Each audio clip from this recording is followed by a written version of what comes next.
રાજકોટ બંધનું એલાન છે પીડિતોના ન્યાય માટે આપણે રાજકોટ ટીઆરપી ગેમ ઝોનમાં થયેલ અગ્નિકાંડને આજે 1 મહિનો પૂર્ણ થયો છે ત્યારે આજે પ્રથમ માસિક પુણ્યતિથિ નિમિત્તે પીડિતોને ન્યાય અપાવવા માટે કોંગ્રેસ દ્વારા રાજકોટ સ્વયંભૂ બંધનું એલાન કરવામાં આવ્યું છે।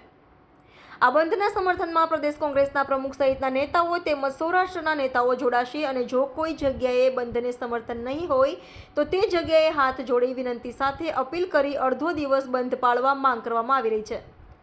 આ બંધના એલાનને મોટાભાગના વેપારીઓએ સમર્થન આપી દીધું છે જ્યારે એનએસયુઆઈ અને યુથ કોંગ્રેસ દ્વારા સ્કૂલો બંધ કરાવવામાં આવી રહી છે। રાજકોટના ત્રિકોણબાગ ચોકમાં વિડીયો મોલ મચ્છો ઘણી hotel cake live pop zone India bakery સહિતની દુકાનો બંધ કરાવતા રાજકોટ કોંગ્રેસને વોર્ડ નંબર 7ના આગેવાનો રાજકોટ કોંગ્રેસના અગ્રણી રણજીત મુંદવા દ્વારા રાજકોટના અનેક વિસ્તારમાં જઈને વેપારી સાથે હાથ જોડી માઇક લઈને બંધ કરાવ્યા। વેપારી દ્વારા પૂરો પ્રતિસાદ મળી બંધ પડ્યા।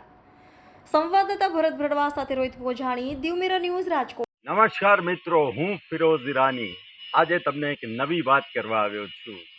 દીવ મિરર ન્યૂઝ જોતા રહો, સબસ્ક્રાઇબ કરવાનું ભૂલતા નહીં અને શેર કરવાનું પણ ભૂલતા નહીં। સત્યની સાથે જોડાતા રહો। નમસ્તે મિત્રો, હું છું ચાંદની પરમાર। આપની મનપસંદ ચેનલ એટલે કે દીવ મિરર ન્યૂઝ ચેનલને લાઈક કરો, શેર કરો અને ફોલો કરો અને હા, તેમાં દરરોજ તાજા સમાચાર જોવાનું ભૂલશો નહીં। દીવ મિરર ન્યૂઝ દરરોજ લાઈવ અપડેટ ગુજરાત રાજ્ય દેશ દુનિયાના તમામ બ્રેકિંગ સમાચારો નિહાળો દીવ મિરર ન્યૂઝ ચેનલ પર।